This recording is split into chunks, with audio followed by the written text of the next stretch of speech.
Hi hello ನಮಸ್ಕಾರ. ನಾನು ನಿಮ್ಮ ಭಾವಜೀವಿ ಭಾವನಾ. ಸೊ ಈ ವೀಕೆಂಡು ಭಾವನಾ ಎಲ್ಲೋ ಕರ್ಕೊಂಡು ಹೋಗ್ತಿದ್ದಾಳೆ ಅಂತ ಅನ್ಕೊಳ್ತೀರಾ? ಖಂಡಿತವಾಗಿ ಹೌದು. ಒಂದಷ್ಟು ದೇವಸ್ಥಾನಗಳ ಜೊತೆಗೆ ಒಂದು ಫಾಲ್ಸ್ ನ ಕೂಡ ತೋರಿಸ್ತೀನಿ, ಹಾಗೆ ನೋಡ್ಕೊಂಡ್ ಬರೋಣ ಬನ್ನಿ.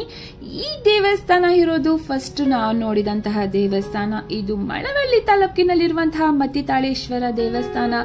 ಈ ದೇವಸ್ಥಾನದ ವೈಶಿಷ್ಟ್ಯತೆ ಏನಂದ್ರೆ, ಇಲ್ಲಿ ಚರ್ಮ ರೋಗದ ನಿವಾರಣೆಗಾಗಿ ತುಂಬಾ ಜನರು ಹರಕೆ ಕಟ್ಕೊಂಡು ಬರ್ತಾರೆ ಇಲ್ಲಿಗೆ. ಸುಮಾರು ಜನ ಹೇಳಿರುವ ಪ್ರಕಾರ, ನಾನು ಸುಮಾರು ಜನರಲ್ಲಿ ಕೇಳಿರುವುದನ್ನ ನಿಮ್ಗೆ ಹೇಳ್ತಿದ್ದೀನಿ. ಖಂಡಿತ ಇಲ್ಲಿ ಚರ್ಮ ರೋಗ ವಾಸಿ ಆಗುತ್ತೆ ಅಂತ ಕೂಡ ಇಲ್ಲಿನ ಜನಗಳು ಹೇಳ್ತೀರಾ. ಇಲ್ಲಿನ ದೇವರನ್ನ ನೀವೀಗ ನೋಡಿದ್ರಿ, ಅಲ್ಲಿನ ದೇವರ ಆಶೀರ್ವಾದ ತಗೊಂಡು ನಾನು ಹೊರಗಡೆ ಬಂದೆ. ಇಲ್ಲಿನ ದೇವಸ್ಥಾನ ತುಂಬಾನೇ ಚೆನ್ನಾಗಿದೆ. ಸೊ ಚರ್ಮ ರೋಗದಿಂದ ವಾಸಿಯಾಗಿ ಇಲ್ಲಿ ಬಂದು ದೇವಸ್ಥಾನದ ಮುಂಭಾಗ ಅಡಿಗೆ ಮಾಡಿ ದೇವರಿಗೆ ನೈವೇದ್ಯ ಮಾಡಿ ಮನೆ ಮಂದಿಯೆಲ್ಲ ಕೂತು ಊಟ ಮಾಡಿ ಹೋಗ್ತಾರೆ ಅಂತ ಕೂಡ ಇಲ್ಲಿನ ಸ್ಥಳೀಯರು ಹೇಳಿದ್ರು. ಹಾಗೆ ಇಲ್ಲಿನ ಬಸವಣ್ಣ ಕೂಡ ಬಲಗಡೆ ಕೊಟ್ರೆ ಆಶೀರ್ವಾದ, ಸೊ ಒಳ್ಳೆಯದಾಗುತ್ತೆ, ನಾವ್ ಅನ್ಕೊಂಡಿದ್ದ ಕೆಲಸ ಆಗುತ್ತೆ ಅಂತ ಹೇಳ್ತಾರೆ. ಹಾಗೆ ಎಡಗಡೆ ಕೊಟ್ರೆ ನಾವ್ ಅಂದುಕೊಂಡ ಕೆಲಸ ಆಗಲ್ಲ ಅನ್ನೋದು ನಿಜವಾಗ್ಲೂ ಇಲ್ಲಿ ನಡೆಯುವಂತದ್ದು. ಸೊ ಪವಾಡ ಅಂತ ಹೇಳ್ಬೋದು. ಅದಾದ ನಂತರ ನಾವು ಬರಚುಕ್ಕಿ ಫಾಲ್ಸ್ಗೆ ಹೋದ್ವಿ. ಸೊ ಫಾಲ್ಸು ಟೈಮ್ ಆಗಿದ್ದ ಕಾರಣ ಅಲ್ಲಿ ನಮ್ಗೆ ಬಿಡ್ಲಿಲ್ಲ. ಸೊ ಹಾಗೆ ಇಲ್ಲಿ ವೀಕೆಂಡ್ ಆಗಿರೋದ್ರಿಂದ ರೂಮ್ ಕೂಡ ಸಿಗ್ಲಿಲ್ಲ. ತುಂಬಾನೇ ಭಯ ಇತ್ತು, ರೂಮು ಸಿಗ್ಲಿಲ್ವಲ್ಲ ಅಂತ ಯೋಚನೆ ಮಾಡ್ತಾ ಅಲ್ಲಿನ ಸ್ಥಳೀಯರನ್ನ ಕೇಳಿದಾಗ ಸೊ ತುಂಬಾನೇ ಹೆಲ್ಪ್ ಮಾಡಿದ್ರು. ನಮ್ಮ ಕನ್ನಡದ ಜನ, ನಮ್ಮ ಕನ್ನಡಿಗರ ಹೃದಯ ನಿಜವಾಗ್ಲೂ ವಿಶಾಲವಾದದ್ದು ಅಂತ ಹೇಳ್ಬೋದು. ಯಾಕಂದ್ರೆ ಆ ಅನುಭವ ನನಗೆ ಇವತ್ತು ಆಯ್ತು. ಯಾಕೆ ಅಂದ್ರೆ, ಸೊ ಅಲ್ಲಿ ವೀಕೆಂಡ್ ಕಾರಣ ರೂಮ್ ಸಿಗದೆ ಇರುವ ಕಾರಣ ಸೊ ಸ್ಥಳೀಯರು ನನಗೆ ಒಂದು ಒಳ್ಳೆ ಕಡೆ ರೂಮ್ ನ ಕೊಡಿಸಿದ್ರು ಅಂತ ಹೇಳ್ಬೋದು. ಸೊ ಯಾವ ಕಡೆ ಅಂತ ಕೇಳ್ತೀರಾ? ನಿಜವಾಗ್ಲೂ ಅದ್ಭುತವಾದ ಜಾಗ. ನನ್ನ ಲೈಫ್ ಜರ್ನಿಲಿ ಯಾವತ್ತು ಈ ಸ್ಥಳ ತರ ಇರುವಂತಹ ಸ್ಥಳದಲ್ಲಿ ನಾನು ಸ್ಟೇ ಮಾಡಿರ್ಲಿಲ್ಲ. ಸೊ ಯಾಕೆ ಅಂತ ಕೇಳಿದ್ರೆ, ಈ ಸ್ಥಳದ ಎದುರುಗಡೆ ಅಂದ್ರೆ ನಾವು ರೂಮ್ ಮಾಡಿರುವ ಎದುರುಗಡೆ ಶಿಂಷಾ ಏನ್ ಫಾಲ್ಸ್ ಇದೆ, ಸೊ ಬರಚುಕ್ಕಿ ಫಾಲ್ಸ್ ಹರಿಯುವಂತದ್ದು. ಸೊ ತುಂಬಾನೇ ಚೆನ್ನಾಗಿರುವಂತದ್ದು. ರಾತ್ರಿ ಎಲ್ಲ ಬಿಟ್ಟು ಬಿಡದೆ ಮಳೆಯ ಜೊತೆಗೆ ಹರಿಯುವ ಫಾಲ್ಸ್ ನ ಸೌಂಡು ನಿಜಕ್ಕೂ ಅದ್ಭುತ ಖುಷಿಯನ್ನು ಕೊಟ್ಟಿದ್ದಂತೂ ಸುಳ್ಳಲ್ಲ. ಸೊ ಆ ಖುಷಿಯನ್ನ ಹೊತ್ತು ನಾವು ಮುಂದೆ ಸಾಗಿದ್ವಿ. ಸೊ ಬೆಳಗ್ಗೆನೆ ಬೇಗ ಎದ್ದು ರೆಡಿಯಾಗಿ ಆ ಫಾಲ್ಸ್ ನ ನೋಡಕ್ಕೆ ಬಂದೇ ಬಿಟ್ವಿ. ನಮ್ಮ ರೂಮ್ ನಿಂದ ಫಾಲ್ಸ್ಗೆ ಕೇವಲ 2 ಕಿಲೋಮೀಟರ್ ಇದ್ದಿದ್ದರಿಂದ ತುಂಬಾನೇ ಚೆನ್ನಾಗಿರುವಂತಹ ನಮ್ಮ ಕಾವೇರಿ ತಾಯಿ ಮೈ ತುಂಬಿ ಹರಿಯುವಂತಹ ದೃಶ್ಯವನ್ನ ನೋಡೋದೇ ಒಂದು ಚಂದ, ನಯನ ಮನೋಹರವಾಗಿತ್ತು ಅಂತ ಹೇಳ್ಬೋದು. ಎಂತೆಂತ ಅದ್ಭುತ ಸುಂದರ ಪದಗಳಿದೆಯೋ ಅದನ್ನೆಲ್ಲ ಇಲ್ಲಿ ಹೇಳ್ಬೋದು ಅಂತ ಹೇಳ್ಬೋದು. ನನಗಂತೂ ಖುಷಿಯ ವಿಚಾರ, ಆ ಪ್ರಕೃತಿಯ ಜೊತೆಗೆ ಆ ಫಾಲ್ಸ್ ನ ನೋಡಿ ನಾವು ಅದೇ ತರ ಮುಂದೆ ಹೊರಟ್ವಿ. ಸೊ ಚಳಿಯ ಜೊತೆಗೆ ಮಳೆಯ ಜೊತೆಗೆ ಒಂದಷ್ಟು ತಿಂಡಿನ ತಿಂದು ಹಾಗೆ ಅಲ್ಲಿ ಫಾಲ್ಸ್ ನ ನೋಡ್ತಿದ್ದೀರಾ. ತುಂಬಾನೇ ಚೆನ್ನಾಗಿರುವಂತಹ ಆ ವೈಭವ, ಆ ಖುಷಿಯ ಜೊತೆಗೆ ವಾವ್ ಅನ್ಸೋ ಅಷ್ಟು ನಿಜಕ್ಕೂ ಅದ್ಭುತ ಅನಿಸ್ತು. ಅದಾದ ನಂತರ ನಾವು ಬಂದಂತಹ ದೇವಸ್ಥಾನ ಇದು ಚಿಕ್ಕ ಮುತ್ತತ್ತಿ ಅಂತ ಹೇಳುವಂತಹ ಈ ದೇವಸ್ಥಾನ ನಿಜಕ್ಕೂ ಕಾವೇರಿಯ ದಡದಲ್ಲಿ ಇರುವುದೇ ಒಂದು ಸುಂದರ ಅಂತ ಹೇಳ್ಬೋದು. ಹಾಗೆ ಶ್ರಾವಣ ಶನಿವಾರವಾಗಿದ್ರಿಂದ ತುಂಬಾನೇ ಜನ ಇದ್ರು. ಸೊ ಅಭಿಷೇಕ ಮಾಡಿ ನಮ್ಗೆ ಆ ತಂದೆಯ ದರ್ಶನ ಸಿಕ್ಕಿದ್ದು ನಿಜಕ್ಕೂ ಅದ್ಭುತ ಖುಷಿಯ ಜೊತೆಗೆ ತಂದೆಯ ದರ್ಶನದ ಭಾಗ್ಯ ನಿಜಕ್ಕೂ ಮನಸ್ಸಿಗೆ ತುಂಬಾನೇ ಖುಷಿ ಆಯ್ತು. ಧನ್ಯಳಾದೆ ಅನ್ಕೊಂಡು ಅಲ್ಲಿ ಸ್ವಲ್ಪ ಕಾವೇರಿ ನದಿಲಿ ಆಟ ಆಡಿ ಫೋಟೋ ಶೂಟ್ ಮಾಡಿ ಸೊ ಕಾವೇರಿ ನದಿಗೆ ಗುಡ್ ಬೈ ಹೇಳಿ ನಂತರ ಹಾಗೆ ನಾನು ಮೂರನೆಯ ದೇವಸ್ಥಾನಕ್ಕೆ ಹೋಗ್ತಿದ್ದೀನಿ. ಸೊ ಈ ದೇವಸ್ಥಾನ ಅಂದ್ರೆ ನನಗೆ ನಿಜವಾಗ್ಲೂ ತುಂಬಾನೇ ಖುಷಿ ಆಗುತ್ತೆ. ಯಾಕೆಂದ್ರೆ ನಮ್ಮ ಕನ್ನಡ ನಾಡಲ್ಲಿ ಈ 2 ದೇವಸ್ಥಾನಗಳು ತುಂಬಾನೇ ವಿಶಿಷ್ಟತೆಯಿಂದ ಕೂಡಿದೆ. ಆದಿರಂಗ, ಮಧ್ಯರಂಗ, ಅಂತ್ಯರಂಗ ಅಂತ ಏನು ಒಂದೇ ದಿನದಲ್ಲಿ ನಾವು ನೋಡ್ಕೊಂಡು ಬರ್ಬೇಕು ಅಂತಿದೀವಿ. ಸೊ ಅದೇ ತರ ಈ ದೇವಸ್ಥಾನ 2 ದೇವಸ್ಥಾನ ನಮ್ಮ ಕರ್ನಾಟಕದಲ್ಲಿರುವುದು ಹೆಮ್ಮೆಯ ವಿಚಾರ ಅಂತ ಹೇಳ್ಬೋದು. ಅದರಲ್ಲಿ ಆದಿರಂಗ ನಮ್ಮ ಶ್ರೀರಂಗಪಟ್ಟಣದಲ್ಲಿದ್ರೆ, ಇದು ಮಧ್ಯರಂಗ ಶಿಂಷಾ ನದಿ ಅಂದರೆ ನಮ್ಮ ಕಾವೇರಿಯ ದಡದಲ್ಲಿ ಇರುವಂತದ್ದು ನಿಜಕ್ಕೂ ಖುಷಿಯ ವಿಚಾರ ಅಂತ ಹೇಳ್ಬೋದು. ಈ ದೇವಸ್ಥಾನದ ಮುಂಭಾಗ ನೀವು ಈಗ ಏನ್ ನೋಡ್ತೀರಾ ಹಾಗೆ ದೇವರ ದರ್ಶನ ಕೂಡ ಮಾಡಿ ನಾನು ನಂತರ MMHills ಅಂದರೆ ಮಾದೇಶ್ವರ ಬೆಟ್ಟಕ್ಕೆ ಬಂದೇ ಬಿಟ್ವಿ.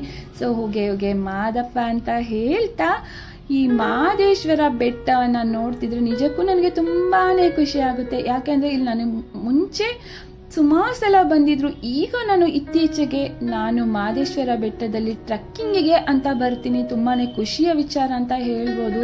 ನನಗಂತೂ ಅದೇನೋ ಟ್ರಕ್ಕಿಂಗ್ ಅಂದ್ರೆ ತುಂಬಾ ಇಷ್ಟ ಆಗತ್ತೆ. ಸೊ ಹಾಗೆ ಟ್ರಕ್ಕಿಂಗಿಗೆ ಅಂತ ರೆಡಿಯಾಗಿ ಪ್ರಿಪೇರ್ ಆಗಿ ಎಲ್ಲ ಎದ್ಕೊಂಡು ಬಂದ್ರೆ ಸ್ವಲ್ಪ ನಿರಾಸೆ ಆಯ್ತು. ಯಾಕೆಂದ್ರೆ ವರ್ಷದಿಂದ ಇಲ್ಲಿ ಟ್ರಕ್ಕಿಂಗ್ಗೆ ಬಿಡ್ತಿಲ್ಲ ಅಂತ ಹೇಳಿದ್ರು.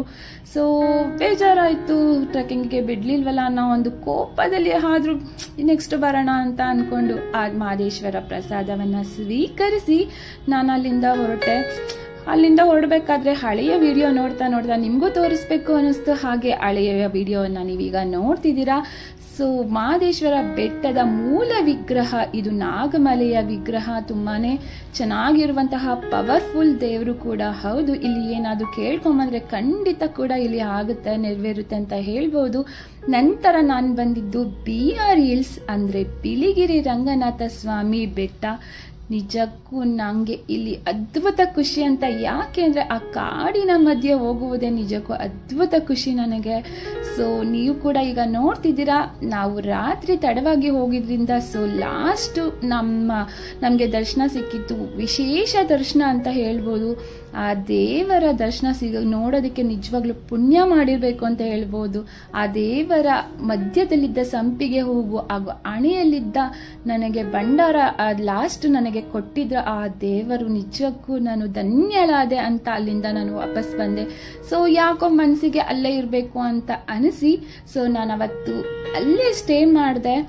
ಅದಾದ್ಮೇಲೆ ಬೆಳಗ್ಗೆ ನನಗೆ ಸಿಕ್ಕಂತ ಖುಷಿ ನಿಜಕ್ಕೂ ನಿಮ್ಮೊಂದಿಗೆ ಹಂಚಿಕೊಳ್ಳೋದಕ್ಕೆ ನನಗೆ ತುಂಬಾನೇ ಖುಷಿ ಆಗ್ತಿದೆ. ಯಾಕೆ ಅಂದ್ರೆ ಎಲ್ಲಿ ನೋಡಿದ್ರು ಮಂಜು, ಎಲ್ಲಿ ನೋಡಿದರು ಹಿಮವನ್ನ ನೋಡ್ತಾ ಅಬ್ಬಾ ನಾನಂತೂ ಕಳೆದೇ ಹೋದೆ ಅಂತ ಹೇಳ್ಬೋದು. ಹಾಗೆ ನಮ್ಮ ನಂದಿ ಹಿಲ್ಸ್ ತರನೇ ಇಲ್ಲೂ ಕೂಡ ಇದು ನೋಡೋದೇ ಒಂದು ಚಂದ. ಇದನ್ನ ಪದಗಳಲ್ಲಿ ಹೇಳೋಕೆ ಕಷ್ಟ ಅಂತ ಹೇಳ್ಬೋದು.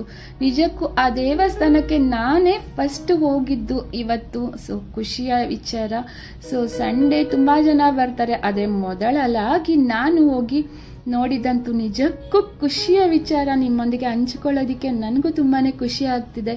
ಸೊ ಹಾಗಿದ್ರೆ ಬನ್ನಿ, ಇವತ್ತು ಬೆಳಗ್ಗೆ ದೇವಸ್ಥಾನದ ಒಳಗಡೆ ಹೋಗ್ತಿದ್ದೀನಿ. ಸೊ ನೋಡ್ತಿದ್ದೀರಾ, ತುಂಬಾನೇ ಚೆನ್ನಾಗಿರುವಂತಹ ದೇವಸ್ಥಾನ ಆಗಿ ತುಂಬಾ ಪವರ್ಫುಲ್ ದೇವಸ್ಥಾನದಲ್ಲಿ ಇದು ಕೂಡ ಒಂದು.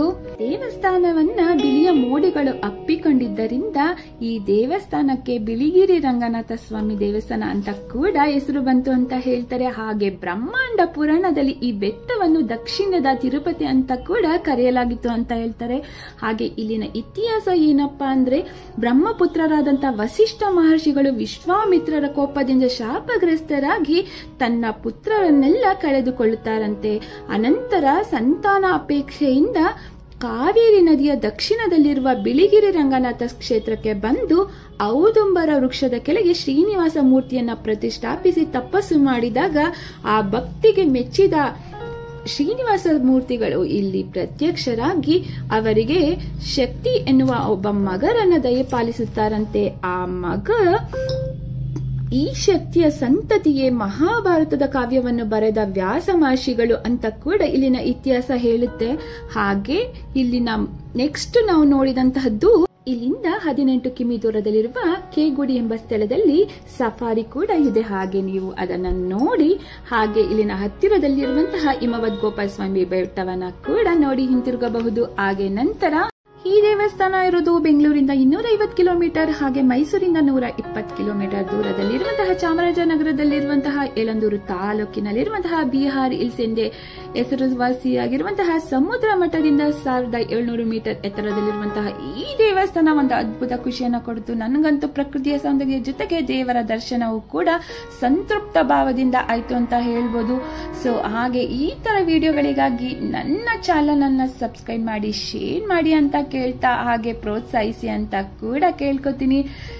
ದಯವಿಟ್ಟು ಈ ತರ ವಿಡಿಯೋಗಳಿಗಾಗಿ ಇತಿಹಾಸ ಹೊಂದಿರುವ ದೇವಸ್ಥಾನಗಳನ್ನು ತೋರಿಸುವ ಪುಟ್ಟ ಪ್ರಯತ್ನಕ್ಕೆ ನಿಮ್ಮ ಪ್ರತಿಫಲ ನಿರೀಕ್ಷೆಯಲ್ಲಿ ನಾನ್ ಕಾಯ್ತಿರ್ತೀನಿ. ಇದೇ ತರದ ವಿಡಿಯೋಗಳಿಗಾಗಿ ಕಂಟೆಂಟ್ಗಳಿಗಾಗಿ ನನ್ನನ್ನ ಪ್ರೋತ್ಸಾಹಿಸಿ ಅಂತ ಕೇಳ್ಕೊಳ್ತಾ ಧನ್ಯವಾದಗಳೊಂದಿಗೆ ನೆಕ್ಸ್ಟ್ ವಿಡಿಯೋದಲ್ಲಿ ಸಿಗೋಣ.